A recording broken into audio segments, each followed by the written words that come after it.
Okay, so here's my analysis of um, President Biden's speech, first State of the Union.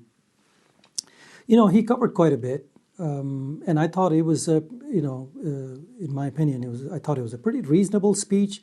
It wasn't a great speech, of course. Presidents often have their moments. Sometimes, some years they perform really well in the State of the Union, some they don't. Biden happens to be a little bit low key. And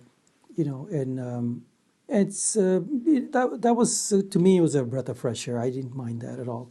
The, you know, it was a nice change from the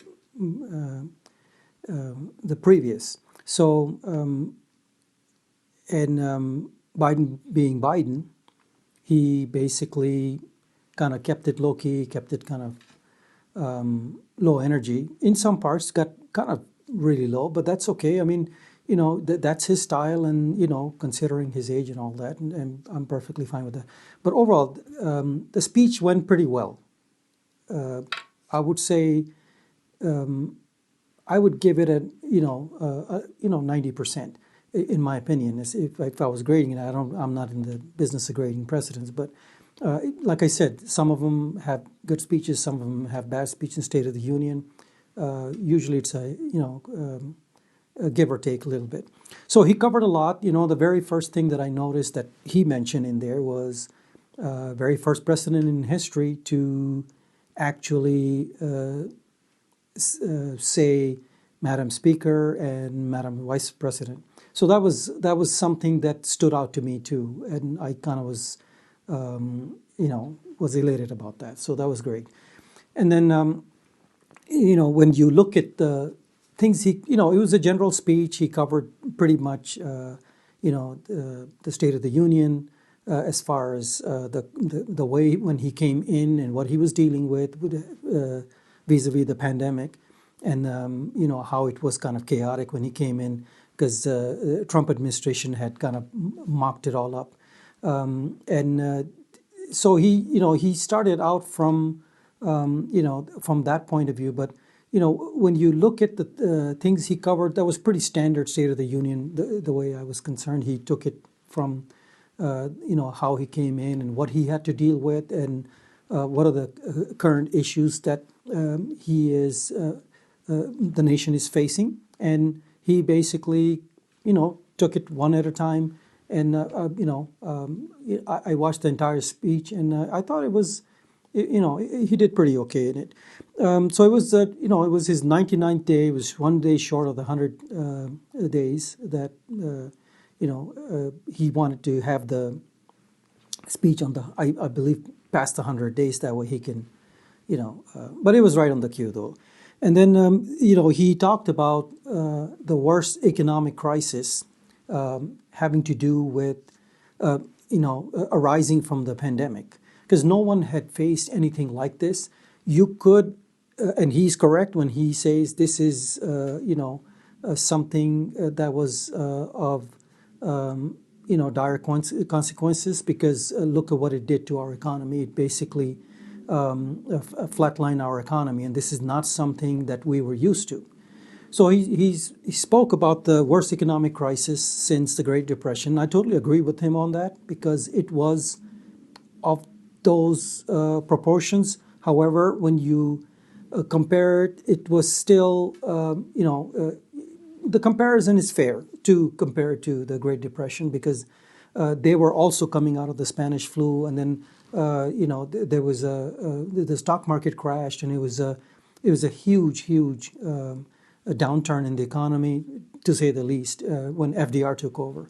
So and then I think he explained that pretty well in how he came in, what his objectives were, as far as the pandemic itself and the vaccination and all the things that he was dealing with, his administration was dealing with, having to vaccinate 330 million people. So it was a pretty sizable task, to say the least. It was a logistical nightmare, and I totally agree with that, because when you're trying to vaccinate 300 million or so individuals, it's pretty tasking. It requires a lot of as far as the logistics are concerned, it requires a lot of work between many different agencies, and we're not just talking about the CDC. We're talking about the other agencies, and then to get the vaccination, and then to make sure that those vaccinations were available so they can get it to the public, okay, and then actually from taking from the box to the arm. It was a logistical nightmare, and I totally agree with him on that.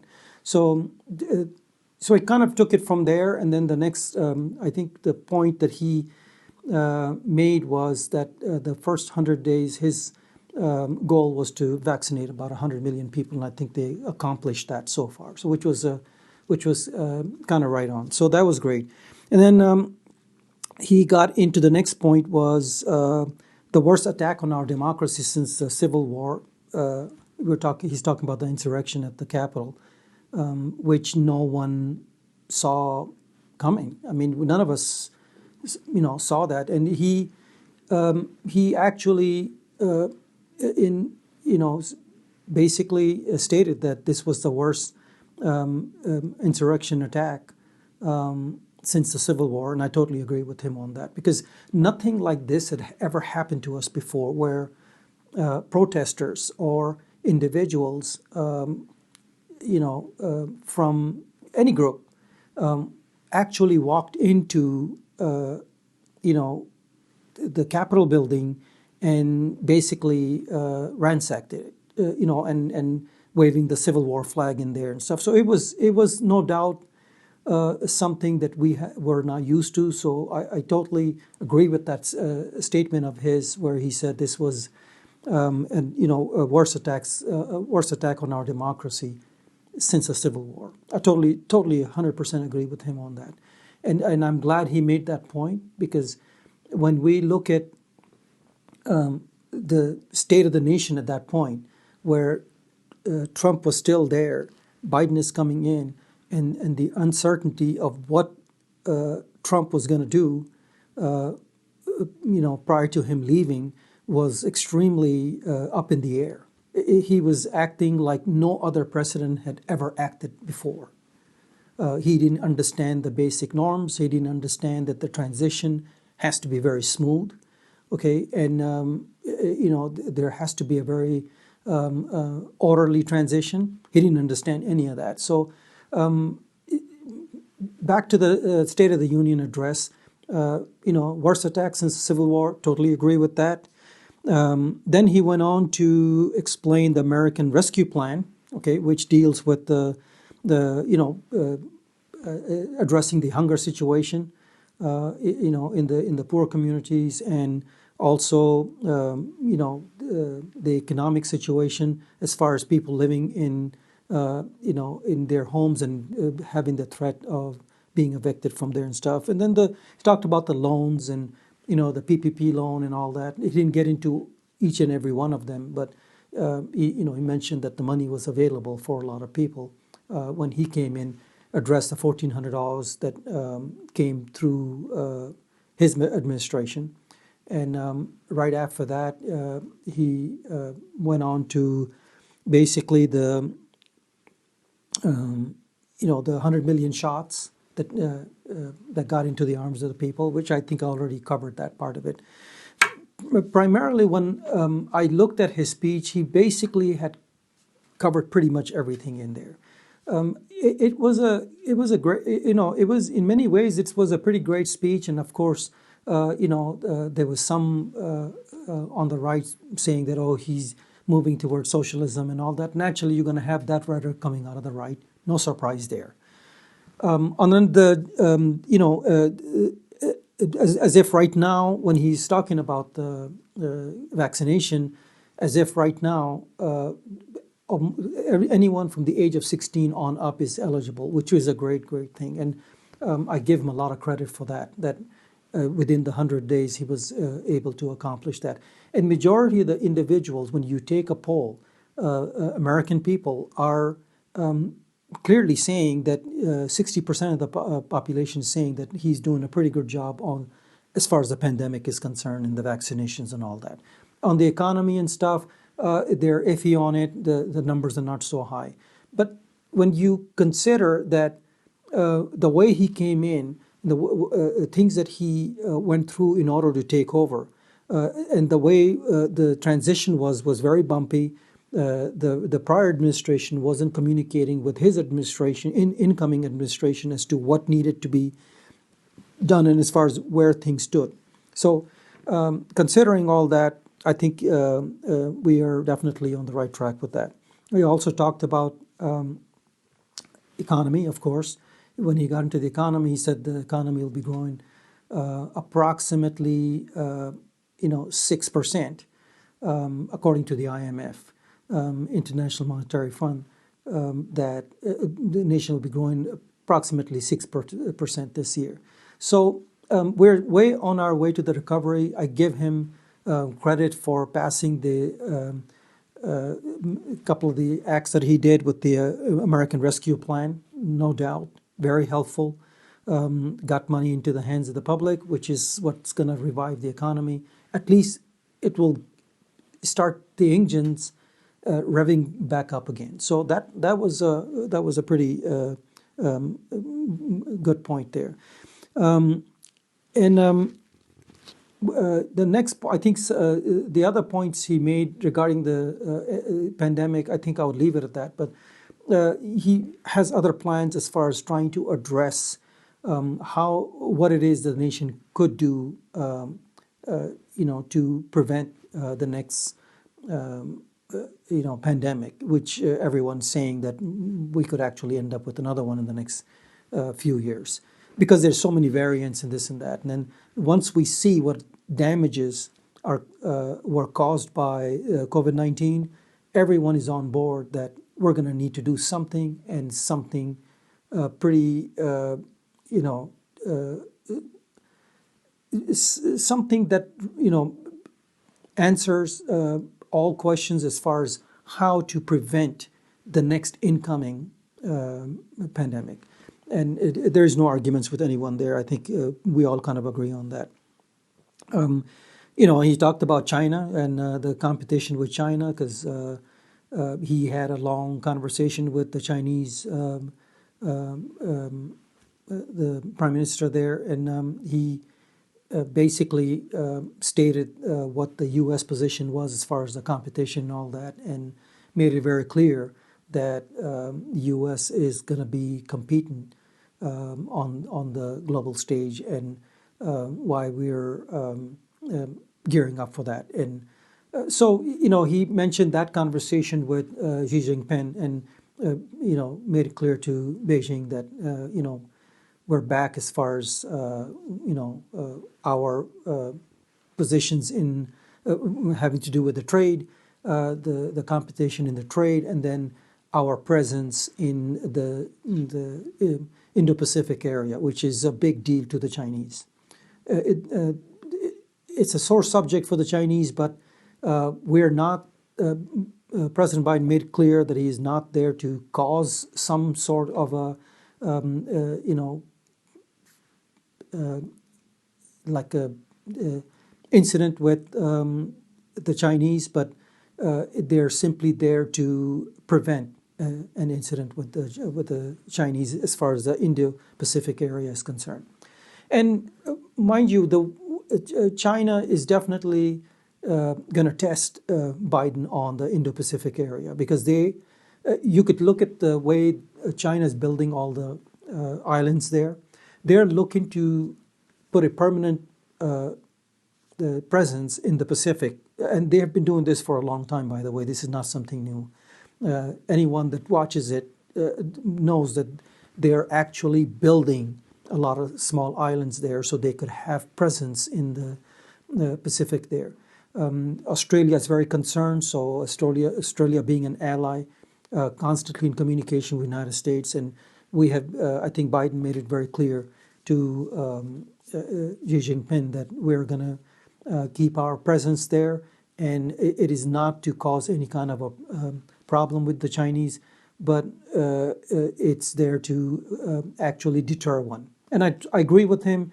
The pivot to Asia in the previous when President Obama was there, the pivot to Asia, the South Asia area was a part of this plan, which was to make sure that the Chinese were not getting out of control in the Indo-Pacific area, which is it is a strategic area as far as everyone is concerned, right? So we're not going to let Chinese, do pretty much whatever it is that they wanted to in the Pacific.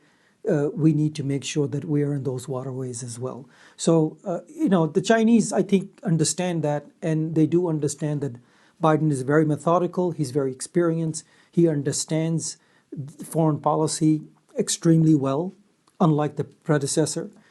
He has a good grasp. He's been in the Senate for many, many years, over 36 years, and was in the Foreign Intelligence Committee. So he understands foreign policy 110%. There is no doubt about that. And you can rest assured that everything that comes out of the Biden administration will be in line with what we need to do as far as the Indochina, the Indo-Pacific area is concerned. That said, let me move on to the next topic because I got a lot to cover there. And he explained the American Jobs Plan, which was dealing with basically the infrastructure. He was talking about the infrastructure plan, where you'll be creating a lot of jobs. So when you look at the type of jobs, and I totally agree with him on that, the type of jobs that are being created, right, are not jobs that you can outsource.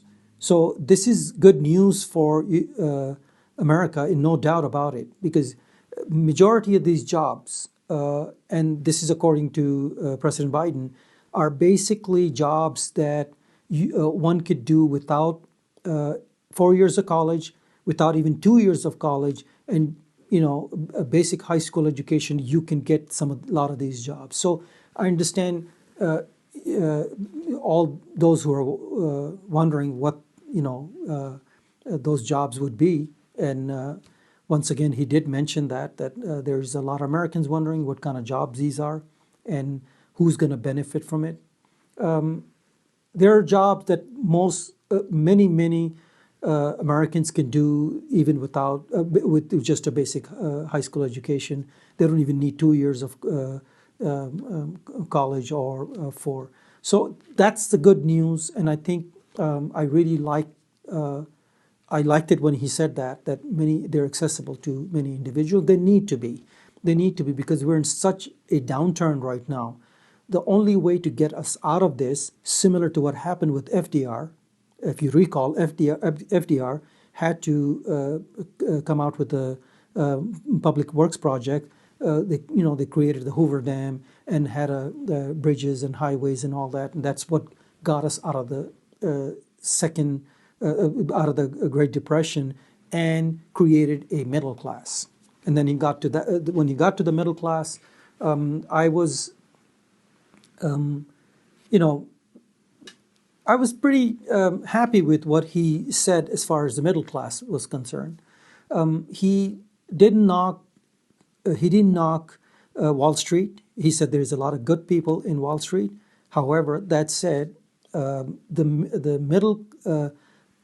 middle class is what really built United States, and I totally 100% agree with him on that. The middle class was built by the unions, and then the middle class ended up building America to what it is today. So we need to protect the middle class, and he made that very clear. He is a former union guy, so he's very strong on the union. I seconded everything he said there, and I totally agree with him. I also happen to be very supportive of the unions because I feel like you got to have some structure there that protects individuals, and that way we don't run into labor issues and things like that. So being that Biden is a former union guy, he is very protective of the unions, and he stated that very clearly, that America was built not by Wall Street, but by the middle class, and then the middle class was created by the unions, which was a great point, by the way. And I happen to 100% agree with it, of course. I'm a progressive. Naturally, I'm going to agree with that premise there. So, the jobs that a lot of the jobs that would be created through the infrastructure plan were basically a lot of union jobs, and that's such great news for the unions going in 8 to 10 years. A lot of them will be working and stuff. So, I'm pretty pleased with that part of it. I have to say, there was things that he didn't mention, but let me leave it at that, because there's only so much you can cover in a 90-minute speech, and so I give him that much. And I was very happy with majority of the speech.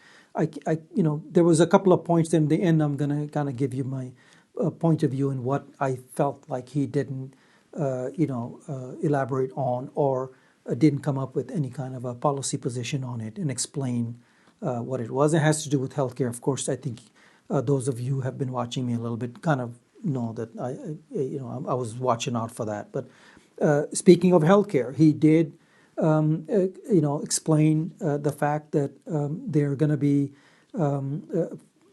funds there as far as the